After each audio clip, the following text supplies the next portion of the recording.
dari mahasiswa Universitas Katolik Santo Thomas, Prodi Pendidikan Guru Sekolah Dasar. Di sini kami ingin memenuhi tugas kami dari mata kuliah bimbingan konseling yang diampu oleh Suster Regina Sipayung. Selamat menyaksikan. Selamat pagi. Pagi, Bu. Gimana kabarnya? Baik, Bu. Absen ada nggak yang absen? Ada, Bu. Ada semua, Bu. Ada semua ya? Kemarin kayaknya kita punya tugas deh. Siapa yang udah selesai? Saya siap, Bu. Ika? Sudah selesai, Bu. Aduh, dari kemarin loh Ika nggak siap-siap, dari tugas itu nggak siap-siap juga. Ini udah lama kali loh ini tugasnya. Lupa, Bu. Udah berapa kali terus lupa nggak belajar? Semalam kebanyakan main-main jadi nggak mencatat tugas. Terus bukunya nggak diperiksa? Enggak, udah kebingungan pulang harus lagi. Udah kumpul itu yang udah siap dikumpul aja. Oke, terima kasih. Oke, anak-anak sudah dari kelas 11 ya habisnya. Ibu, kasih aku.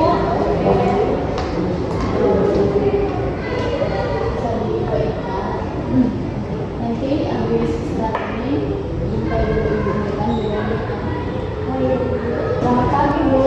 Selamat pagi, Proska. Ada yang bisa saya bantu? Gini, Bu, di kelas saya kan itu ada siswa gimana ya, dia telat, sering lagi nggak ngerjain tugas gitu.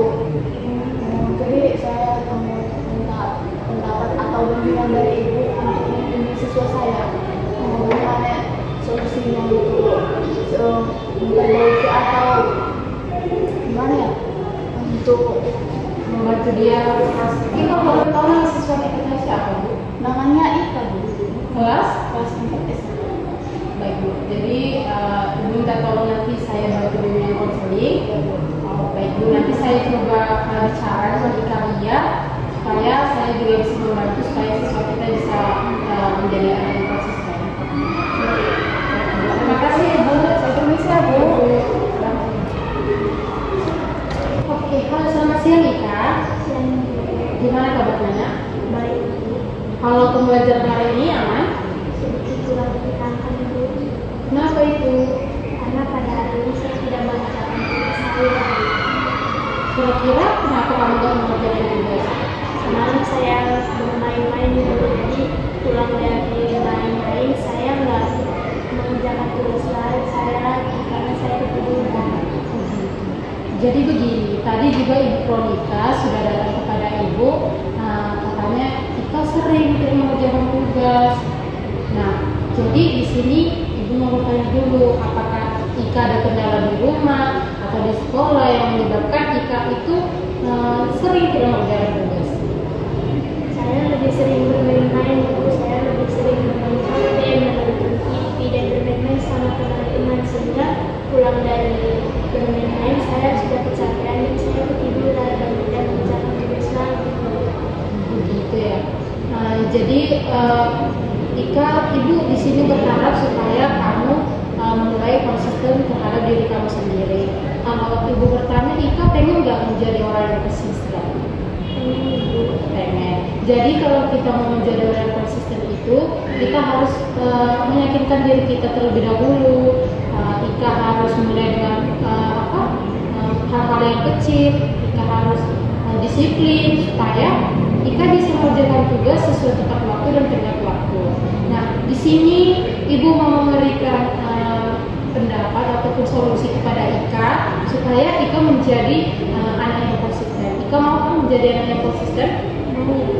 Oke, yang pertama itu ada yang namanya teknik 5 menit pertama. Jadi teknik 5 menit pertama ini adalah misalkan Ika punya tugas nih dari Ibu Pronika mengerjakan tugas matematika. Jadi kalau misalkan di rumah ada soalnya 5 nih. Jadi misalnya Ika mengerjakan satu soal selama 5 menit. Nah, kalau misalnya itu berhasil, maka kan di malam harinya atau di sore harinya Ika bisa mengerjakan mengerjakan yang 4 soal lagi sehingga tugas Ika selesai. Kira-kira Ika setuju nggak dengan 5 menit ini? Boleh saya coba nanti Bu, karena saya pikir saya harus mengerjakan semua soal dulu sampai benar. Oh iya, sedangkan kalau dengan teknik 5 menit pertama tadi kan satu soal sudah ringan kan kalau kita hanya mengerjakan satu soal. Oke, bagus. Kemudian itu ada solusi yang kedua adalah habit tracker. Nah, habit tracker ini adalah kebiasaan-kebiasaan yang Ika lakukan itu bisa mengubah sikap Ika menjadi orang yang konsisten dengan cara misalnya Ibu Kronika memberikan tugas untuk membaca buku halaman 1 sampai 20. Nah, Ika bisa melakukannya dengan membuat tabel jadwal di mana nanti misalnya halaman 1 sampai 5 Ika baca di hari Senin. Jadi Ika bisa checklist apakah Ika sudah melaksanakannya atau tidak.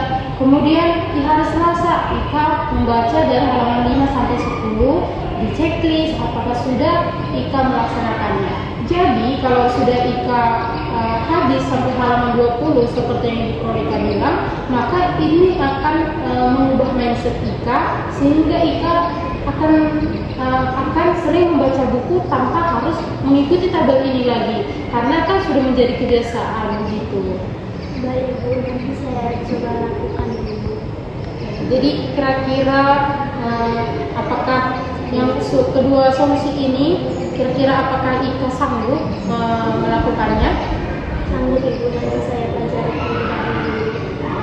Jadi Ika pasti Ibu Kronika juga marah-marah tadi bukan karena Ibu Kronika tidak sayang kepada Ika, tapi itu karena supaya Ibu Kronika ingin Ika menjadi anak yang konsisten. Jadi kita itu melakukan sikap konsisten itu bukan karena seberapa banyak yang mau kita kerjakan, tetapi seberapa konsisten kita menjaga kebiasaan itu. Sehingga dari kebiasaan-kebiasaan kecil itu akan membuat kita menjadi orang yang konsisten.